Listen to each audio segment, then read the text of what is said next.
Well, let me just show you guys the latest little gem I just brought home. In addition to the farm, but mostly in addition to the sawmill, I got me a trailer.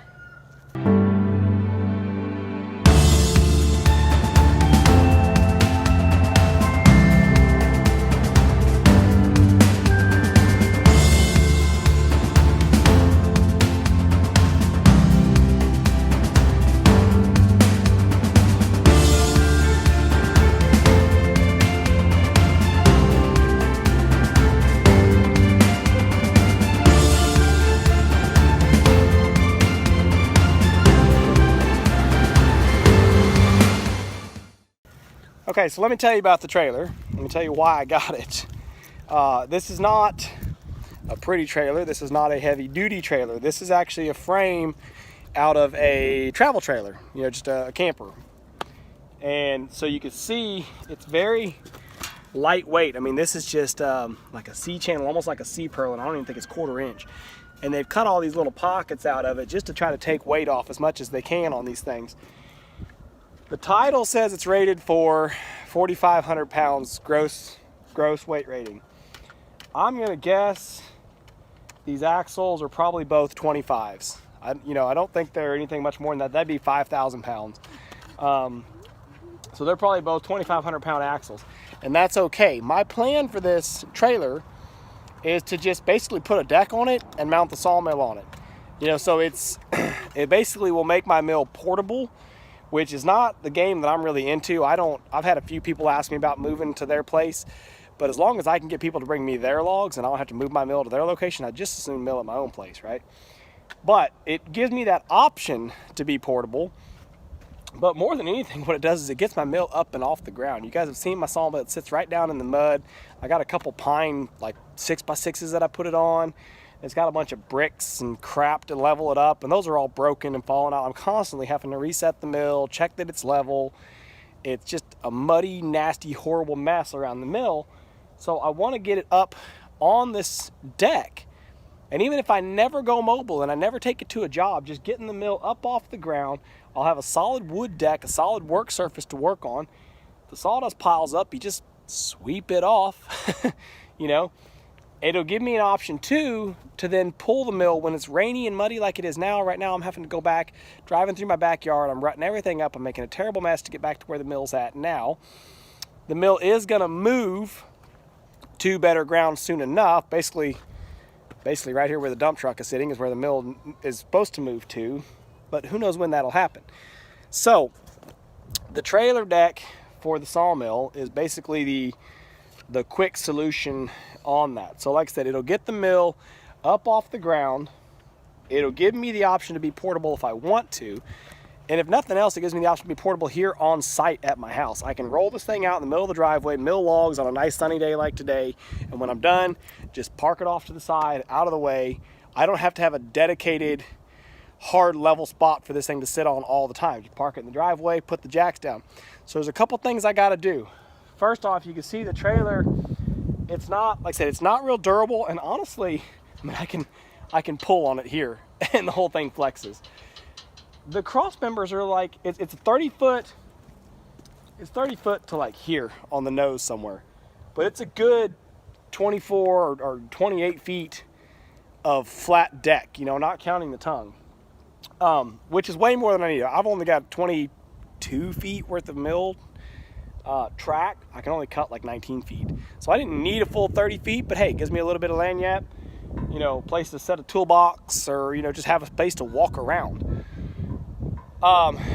It's going to be deck over, so it's going to be a solid at least 8 feet wide. So that'll give me plenty of space to actually walk around the mill. The mill track is only, I think, like 4 feet wide. Of course, when you figure where the actual controls are at, where the little rod sticks out for the blade tensioner, all that, it's almost 8 feet wide. But still, I'll be able to work around that sort of stuff, so I'll be able to stay up on the trailer, not be jumping up and down and up and down and up and down. But anyway, it's not real sturdy.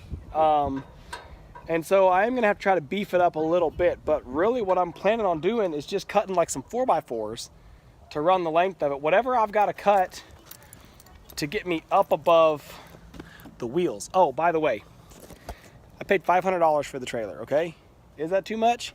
Maybe, but the tires, literally brand new. 2 brand new tires, still have the hair on them. These 2 tires are brand new. That alone is $300, or at least $200. Those 2 tires are in pretty good shape. Call those 50 bucks a piece as used tires. So I think it at least has good tires on it. And so, you know, I'll have to put a wiring kit on it. The brakes, it actually has brakes on both axles. The guy, for some reason, as he was tearing it apart, he cut the wires. I don't really know why, but he did. But you can go buy a turnkey wiring harness for trailers like this that is already everything. The plug is already soldered and everything, and you just run it down the inside of the frame with some zip ties and you're in business, you know. So that's nothing. So that is another advantage, because just these axles, having the axles, both have brakes on them. Do I need dual axle braking? No, but it's a value-added component. Looks like got 2 lug nuts missing on that one, 2 missing on that one, so I might need some lug nuts, but that's okay. But yeah, I'm gonna have to beef it up a little bit. So like I said, I'm gonna run like a 4x6 or whatever I've got to run to get me up over the tires as basically beams to run the full length. And those will help spread the load a lot more. It'll give me, of course, it adds weight to the trailer, but it's going to give me more support to span these real long spans on the deck. And so I'll actually run those beams the length of the trailer, and then my decking will run sideways. So I'll have a bunch of 8-foot wide boards that'll go across that I can screw down to. I want to minimize how much I'm actually bolting stuff through the frame, just because when I put a new deck on my 20-foot trailer here, I put a new deck on that trailer, and I went and bought a bunch of self-tapping screws, so they say. Those things sucked to put in. I ended up having to drill pilot holes for every one of them. I still broke off half of them. Really made me angry. So I'm going to try to design my trailer frame here on this one to be a little bit smarter, that it's not going to take me all weekend to run screws into it. You know, we'll kind of come up with a design, cut the pieces, and have it to where if the deck rots off in 10 years or whatever, because I just use plain old untreated lumber, then I can just pull it off real easy and redo it. Sorry, I'm getting tired of standing, my arms getting tired of holding the camera out. But that's going to be the biggest challenge, is figuring out how to beef it up a little bit. And realistically, the Sawmill is not that heavy. I could probably, if I wanted to, just run 2x6s the length of this thing and deck it and just be done. And it wouldn't be any problem. But I've mentioned in videos before, my big battle with the Sawmill is, like I said, it's always settle in, and I've got to always check plumb and put a shim under here, jack it back up over there. And so I want to make sure that I've got this trailer strong enough that I'll be able to run jacks down on it, you know, and level it up, put 4 jacks down, and I'm good to go. I don't have to worry about it flexing while I'm up there walking back and forth on it, and I set a big 3,000-pound log or 4,000-pound log. It does actually have jacks on it. It's got factory jack here. Where am I at? Here. There's one on the other side over there. And there's 3 of them. 3 out of the 4 factory leveling jacks for this thing are still on it.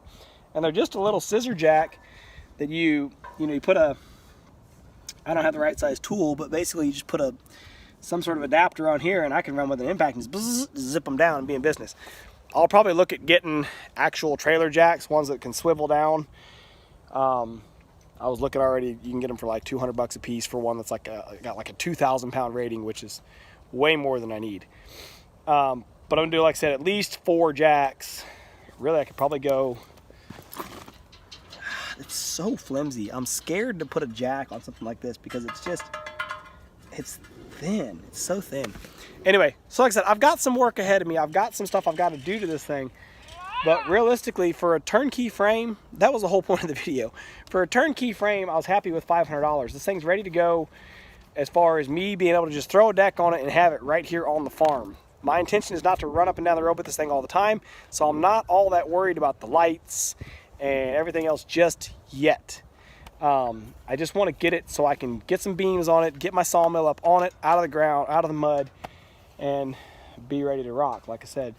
So the value in buying it really was just in the tires. I was working on, and I'm still, I'm going to tell the ag teacher that I changed my mind. I was going to work with the local high school at the ag shop and have them basically build me a trailer frame and as a subframe for the mill. I was going to build it just as a trailer frame, but just set it on blocks for now, and then kind of give me that optionality to add a tongue and axles later.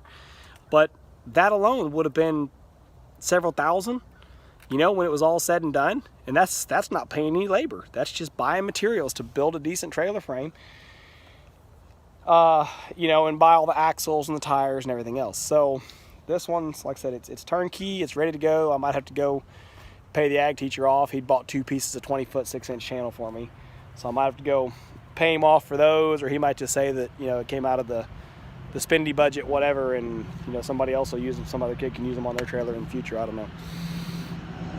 But like I said, it's not a glamorous trailer, it's not pretty, it needs some work, but it's a good price.